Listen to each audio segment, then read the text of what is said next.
যৌতুকের কারণে আমার বিয়ে হচ্ছে না। সুপ্রিয় দর্শক, আসসালামু আলাইকুম। জীবন গল্পে আপনাদের স্বাগতম।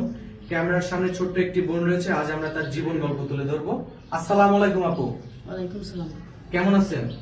আলহামদুলিল্লাহ ভালো, আপনি? আলহামদুলিল্লাহ। বোন, আপনার নাম কি? আমার নাম মিষ্টি। মিষ্টি। মিষ্টি, তোমার গ্রামের বাড়ি কোথায়? আমার গ্রামের বাড়ি কুড়িগ্রাম। কুড়িগ্রাম, উত্তর অঞ্চলে, তাই তো? জি। জি। তোমার পরিবারে কে কে আছে মিষ্টি? আমার পরিবারে আমার বাবা নেই, আমার মা আছে, আমার 4 বোন আছে, তাদের বিয়ে হয়ে গেছে। যৌতুকের কারণে আমার বিয়ে হচ্ছে না। আচ্ছা, তোমার পরিবারে তোমার বাবা নেই, তোমার মা আছে, আর তোমার 4 বোন আছে। জি। আচ্ছা, তোমার 4 বোন কি বড় না ছোট? আমার বড়। ও, তাদের বিয়ে হয়ে গেছে? জি। যাক, মাশাআল্লাহ। আচ্ছা, তোমার মা কি করে? আমার মা বাসায় কাজ করে। বাসা বাড়িতে কাজ করে? আচ্ছা, ঠিক আছে। তুমি প্রতিবেদনে মূলত আসার কারণটা কি? যৌতুকের কারণে আমার বিয়ে হচ্ছে না, তাই আমি এখান থেকে, আমার 4 বোনের বিয়ে হয়েছে, তার জন্যই আমি এখানে আসা। সুপ্রিয় দর্শক, আপনারা শুনলেন এই বোনটির কথা। তার যৌতুকের কারণে বিয়ে হচ্ছে না, তার 4 বোনের বিয়ে হয়ে গেছে, তার যৌতুকের কারণে বিয়ে হচ্ছে না। এই জন্য আমাদের কাছে এসেছে, যেন যৌতুক বিহীন একটা জামাই চায়, তাই তো? জি। আচ্ছা, কেমন যৌতুক চায় আপনাকে বিয়ে করার জন্য? এমন পরিমাণ টাকা, যেমন 3-4 লাখ টাকা, যেটা আমার দেওয়ার ক্ষমতা নেই। মানে 3-4 লাখ টাকা দাবি করে আপনাকে বিয়ে করার জন্য? হ্যাঁ। এখনো কি যৌতুকের প্রথা আছে? হ্যাঁ। আপনি জানেন যৌতুক নেওয়া ও দেওয়া দুটোই অন্যায়? জি। আচ্ছা, ঠিক আছে।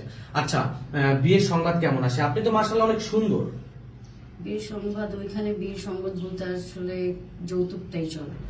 মেইন কথা হলো যৌতুকটা চলে। আচ্ছা মিষ্টি, তোমার একটু আমরা পার্সোনাল কিছু প্রশ্ন করব।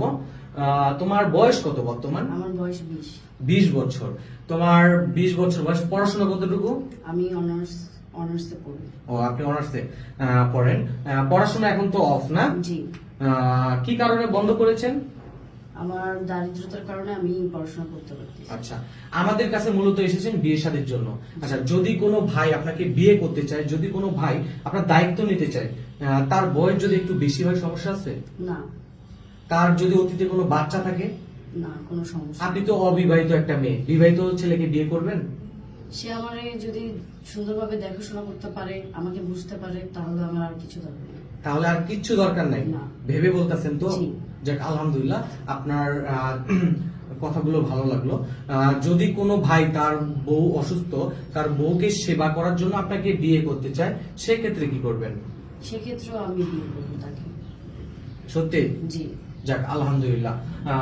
আচ্ছা, যদি কোনো প্রবাসী ভাই আপনাকে বলে, মিষ্টি আমি তোমাকে বাহিরে নিয়ে যাব, দেশের বাইরে নিয়ে যাব, ওখানে রাখবো, যাবেন? জি।